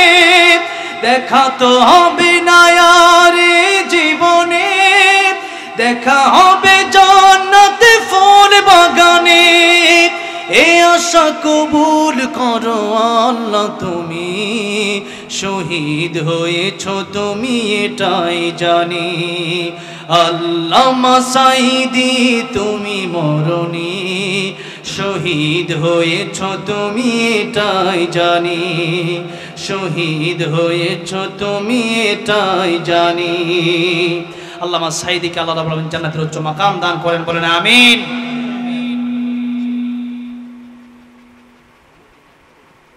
ও মদিনার মাটির এটাও গাইতে হবে, আপনারা শুনছেন? হ্যাঁ, নবীর প্রেমে আমার জীবনের শ্রেষ্ঠ গজল এটা গাওয়ার পরে আল্লাহ রাব্বুল আমিন আমাকে মদিনা যাওয়ার তৌফিক দিয়েছে। আগে বছরে বছরে একবার যাইতাম, আর এখন কিছুদিন আগে একটা ট্রাভেলস থেকে সৌদি থেকে আমাকে ফোন করা হয়েছে। তো এটা একটা খুশির সংবাদ আপনাদেরকে বলি। উনি বলেছেন আপনি চাইলে প্রতি মাসে মাসে আপনাকে আমরা মক্কা মদিনা যাওয়ার ব্যবস্থা করব। যেরকম আলহামদুলিল্লাহ। আমি যখন প্রাথমিকভাবে মক্কা মদিনা গেছি তখন আমার টাকায় আমি যেতে পারি নাই, আল্লাহ রাব্বুল অন্য মানুষের টাকায় আমরা নিয়ে গেছিল। আমি মনে করছি যে নবীর প্রেম ভালোবাসা আমার আছে, সেই জন্য আল্লাহ রাব্বুল আমিন আমাকে যাওয়ার তৌফিক দান করছেন। নবীর প্রেম ভালোবাসা থাকলে পরে টাকা পয়সা এটা ডাজেন্ট ম্যাটার, টাকা পয়সাটা ফেক না। নবীর প্রেম ভালোবাসা থাকলে আল্লাহ তাকে মদিনায় যাওয়ার ব্যবস্থা করে দেন। এই জন্য নবীর প্রেম ভালোবাসা রাখবেন, আর বেশি বেশি করে দুরূদ শরীফ পড়বেন সাল্লাল্লাহু আলাইহি সাল্লাম, সাল্লাল্লাহু আলাইহি সাল্লাম। যে যত বেশি দুরূদ পড়বেন কিয়ামতের ময়দানে সেই নবীর তত কাছে যেতে পারবেন। আর নবীর কাছে যাওয়া মানে কোথায় যাওয়া? জান্নাতে যাওয়া। যেরকম সুবহানাল্লাহ। সেজন্য বেশি বেশি সাল্লাল্লাহু আলাইহি সাল্লাম এটা ষোলো দুরূদ শরীফ পড়তে পারবেন না ইনশাআল্লাহ। ডান কাঁথায় যখন ঘুমায় পড়বেন, ঘুমে ধরতেছে না। আমার এখন মাঝে মধ্যে রাতে ঘুম হয় না, এই যে ওয়াজ মাহফিল করতে করতে আর রাত জাগতে জাগতে এখন রাতে ঘুম আসে না সহজে। আমি কোরআন তেলাওয়াত ছেড়ে দিই, এটা হচ্ছে একটা আমল। কোরআন তেলাওয়াত ছেড়ে দিলে, আপনি মোবাইল থাকলে কোরআন তেলাওয়াত ছেড়ে দিবেন, আর কোরআন তেলাওয়াত মনোযোগ দিয়ে শুনবেন, দেখবেন আপনার ঘুম অল্প সময়ের ভিতরে ঘুম চলে আসবে ইনশাআল্লাহ। এটা হচ্ছে একটা ঘুমের আমল। আমাদের দেশে অনেক মানুষ ঘুমের জন্য ট্যাবলেট খায়, কি খায় না বলেন? ঘুমের জন্য ট্যাবলেট না খায়া আপনি আজকে থেকে যদি ঘুম না আসে, আপনি মোবাইলে যদি কোরআন তেলাওয়াত, যাদের টাচ মোবাইল আছে ইউটিউবে কোরআন তেলাওয়াত শুনুন, যদি বাট মোবাইল থাকে মেমোরি বইরা তেলাওয়াত ভরে রাখবেন। এরপরে আব্দুর রহমান সুদাইসি সাহেবের তেলাওয়াত, মদিনার ইমাম শেখ আইয়ুব সাহেবের তেলাওয়াত, ওনাদের তেলাওয়াত আপনি শুনতে থাকবেন। কারি আব্দুল বাসাত রহমতুল্লাহ আলাইহির তেলাওয়াত আপনি শুনতে থাকবেন, দেখবেন কয়েক মিনিট তেলাওয়াত শুনবেন, কি যে ভালো ঘুম হবে এবং আরামের ঘুম হবে ইনশাআল্লাহ। আপনি আমলটা শুরু করেন আজকে থেকে, ঘুম যদি না আসে। আচ্ছা, এই কথাটা বললাম, এটা একটা আমল। আরেকটা আমল হলো দুরূদ শরীফের আমল, বেশি বেশি করে। কেন? কিয়ামতের ময়দানে যখন নবীরা নাফসি নাফসি বলবে, আমার নবী কি বলবেন? উম্মতি উম্মতি। জোরে বলেন ঠিক না ঠিক? নবী যে সুপারিশ করবেন, নবীর সুপারিশ ছাড়া জান্নাতে যাওয়ার কোনো সুযোগ নেই। আমাদের জীবন তো গুনাহ আর গুনাহ। তাহলে সেই জন্য আমরা বেশি বেশি সাল্লাল্লাহু আলাইহি ওয়াসাল্লাম, বড় দুরূদ যদি দুরূদ পারি, অনেক দুরূদ আছে, এগুলো পড়বো না পারলে সাল্লাল্লাহু আলাইহি ওয়াসাল্লাম বেশি বেশি পড়বো। তাহলে নবীর কাছাকাছি যাওয়া যাবে। আর নবীর দিদার, নবীর প্রেম ভালোবাসা থাকলে, নবীর বেশি বেশি দুরূদ শরীফ পড়লে ইনশাআল্লাহ নবীর দিদার নসিব হয়ে যাবে। আর ঘুমে নবীর দিদার নসিব যার হয়ে যাবে, সে ব্যক্তি জান্নাত তার জন্য ওয়াজিব হয়ে যাবে। আল্লাহু আকবার বলেন। তাহলে বেশি বেশি দুরূদ শরীফ পড়বেন তো ইনশাআল্লাহ। নবীর প্রেম ভালোবাসা থাকলে দিদারও পাওয়া সম্ভব, মক্কা মদিনাতে যাওয়া সম্ভব ইনশাআল্লাহ। সেজন্য ও মদিনার মাটির আমার জীবনে যে এই গজল গাওয়ার পরে মদিনায় যেতে পারছি, এই গজলটা গাই আর পরে মোনাজাত করবো ইনশাআল্লাহ। ঠিক আছে? ও মদিনার মাটি রে, সকল সুখ বুঝি তোর কপালে। ও মদিনা রে,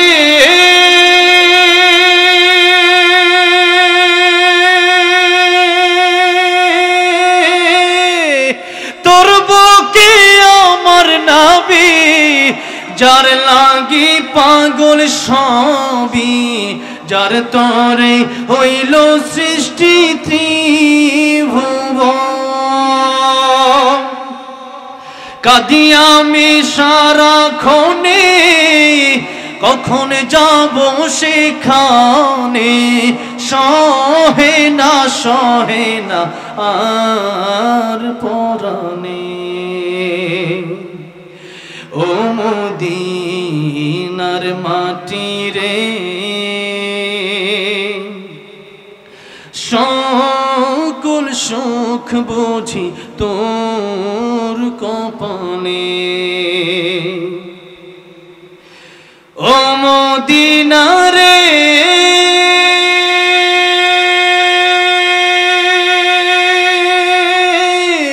পাখি যদি হতাম আমি, উড়ে উড়ে যেতাম আমি, থাকতো না মনে কোনো যাতনা।